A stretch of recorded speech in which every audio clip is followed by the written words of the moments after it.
Hey everybody, Mike Pfeiffer with Pfeiffer Hobby Supply.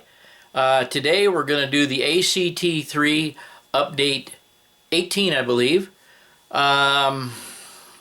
It's a lot of busy work. I did a video, a how-to video on this, but I'm going to show you how it all panned out on the layout, okay? Let's take a look. Okay, I don't know, I think in video 17 I started with telling you about putting these caps in. I now, if I can back up here a little bit and not fall over my helper. Emma, hi. Anyway, I have them all in, at least all the ones that I need in for the time being.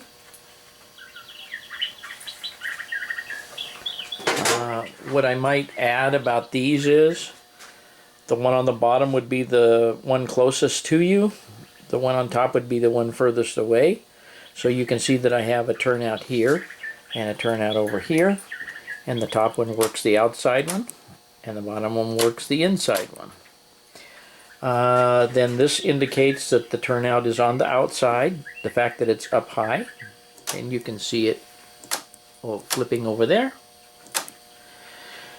Same situation or scenario here.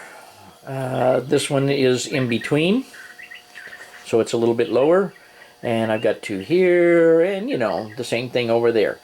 The top one works the one way back there. The one on the bottom right there works the one right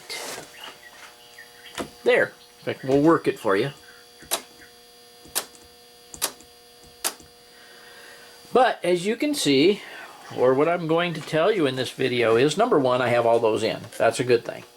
And they're all functioning.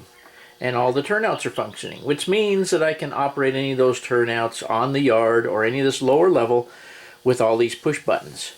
Another thing I might mention is too, and I don't have the cable or anything and the board put away here, but I did take hot glue and hot glued the control panel or the control box for the turntable upright here so that I can access it more easily and see what's going on. And it's very stable and secure there, yet if I ever need to get it off, I can get it off. What I will tell you, and you can see that I really have a mess out here right now. It was very messy drilling these holes. And I had a lot more of an issue trying to get them glued in, and it was a little more intense than what I thought, and I almost thought that I might not get it done. However, I'll take you down underneath and show you what some of the problems were where the fascia is thin here. I mean, it's pretty obvious right here what one of the problems is, and that is that I'm right into the foam, of course. But let me take you down under there and just explain a couple of the issues I had. Okay, when I drilled the holes, you can see that I had to take out foam. There happens to be 3 of them right together here, and you can see that I had to take out a considerable amount of foam, although I did not go all the way up to the top. I did not have to.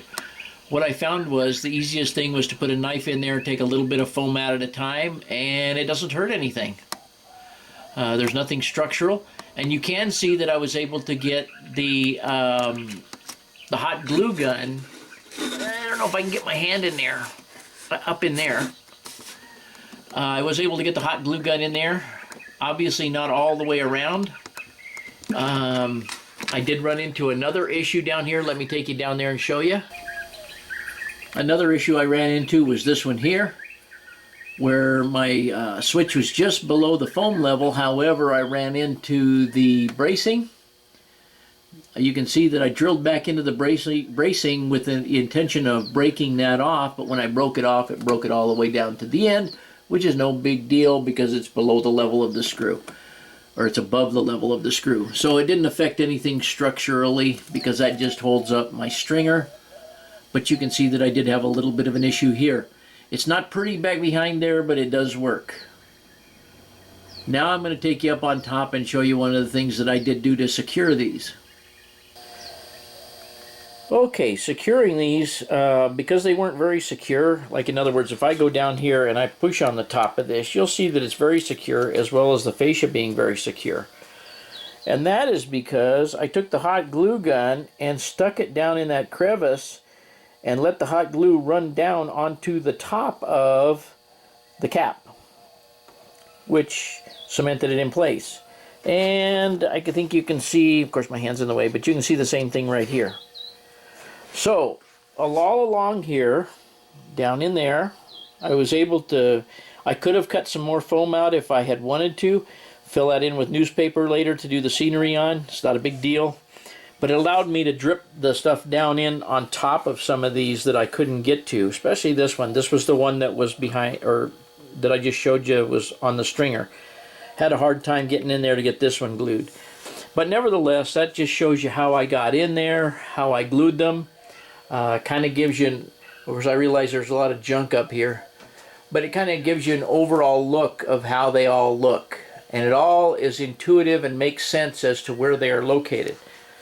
I am not sure that I still have another cap or not, but I do have to put one more in for that turnout right there. This one back, I could run this off of the system, I suppose, but I have this one back here is run off the system as well as every other one on the main line. Well, all the turnouts that are on the main line itself are run off the system. So this would be the only one that I would add one to, and I may choose to do that with the system rather than a push button. It may be more convenient that way. Aside from that, gang, nothing new happening. You can see that I wasn't very good about emptying the water out of my tray here that I do my plaster cloth with. I have to take a break here and do a little documenting. I haven't transferred all these track pieces over to my documents. You can see I have a pile of them. Nothing new scenery wise. I haven't done one iota of scenery simply because my back got tired.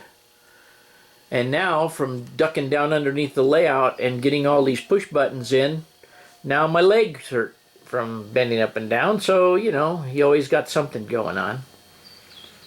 Nevertheless, I think that's it, gang. I want to show you the mounting of the DS64s and what I've got now. Okay, this is no big deal here because you've already seen these DS64s. I did add this one, and I started with my numbers. I think I told you I was starting from right to left, numbering these turnouts. So here is 105. It's 101 through 104, and these are arbitrary numbers. It really doesn't matter because I don't ever plan on doing computer control. But nevertheless, this is what I numbered the DS64s. So there's 105. I think that I gave one or two to the club because I'm missing some numbers in between. So let me go down here and show you the ones I've just put in besides this one. What I decided to do was put them in a convenient location that would reach most of the turnout cables that were here. So obviously these turnout cables reached. I had to bring the power in. I had to bring the switch wires in and tie them in, which was no big deal. The only thing I haven't done is bundle all this wire up and make it look nice, which I plan on doing here today, hopefully. But you can see that everything is tied in and there's no wires extended on this one because they're all black red wires. Let me go to the next one over. And I put one here simply because it reached all four of the turnouts. You can see the black red wires. And I mounted them at the same height as the other ones over there. Plus I can reach in through here and do all the screwing in of the wires and so forth. Once again, the wires aren't cleaned up and I apologize for that. Here, all I have to do is get this board put up from the turntable controller, which I told you I hot glued up there. Little dab up here in this corner to make sure it stayed upright. Not a big deal if I ever got to take it out. Haven't dressed up any of this wire. And another thing is you can see all these feeder wires up here. they're going back and they are connected to the bus line. However, I don't have any of that soldered either. So today is another day underneath the layout, dressing up wire and stuff. And I'm hoping that on video 19 I can show you some more scenery stuff and not have to show you any of this wiring stuff again. You'll just have to take my word for it for a little while that it's all cleaned up. But anyway, that's about it. I don't know what else to tell you here. Oh, I do have one other thing to tell you. Hang on one second. Okay, here we are. And I know you can hear the familiar sound. The birds, the coyotes, the rain, all that stuff, through my CD player that I had on the other side of the room over here. And that speaker, as you remember, was mounted on the ceiling over here. I now have the CD player broke when I took it out, and I had to take it apart and fix it. It's got a broken push button, but that's okay. It's set to just come on whenever the layout comes on. The only thing I'm finding is that I don't know if I like the sound of the speaker down under the layout here. So what I may be doing is moving that speaker up to the top of the board and hiding it underneath a mountain or something. It might be underneath some of this scenery, and what I'll do is I'll put a piece of plastic or something over the top of it, suspended over the top of it, so that it doesn't get plaster and stuff down in it. But that's just a thought right now. Right now it sounds like the birds are all singing under the layout as opposed to on the layout. But anyway, I did get that in. I did get some power strips mounted. That one in particular is plugged into the wall all the time, and that is my DS64 PS14, which, as we've talked about in other videos, has to stay on 24/7 so the DS64s do not lose their mind. Aside from that, I think you've seen most of this junk under here. So I guess for today we'll just call that a wrap. Well, everybody, hope you enjoyed update 18, and there was quite a few people commented on the how-to video as to my safety in regards to drilling the caps. And while I was holding the first caps like so and drilling through them, people were worried that I was going to drill my hand if the drill bit stuck or whatever. I wound up using a piece of foam and sticking the cap down on the piece of foam and drilling down into foam. It was much easier in the long run anyways. However, I did wind up with a boo-boo. Unfortunately, this boo-boo was at my mother-in-law's house in Albuquerque. This is what happens to you when you don't hold on to a Phillips screwdriver when you're undoing something. You impale yourself with a Phillips screwdriver. So I did not get this drilling the holes in the caps, okay? But thanks for the words of safety, and I would pass on the same thing to you guys. Anytime you're doing anything, try and be safe. I don't know, I had a no-brainer there and impaled myself with a Phillips screwdriver. But nevertheless, thanks for watching.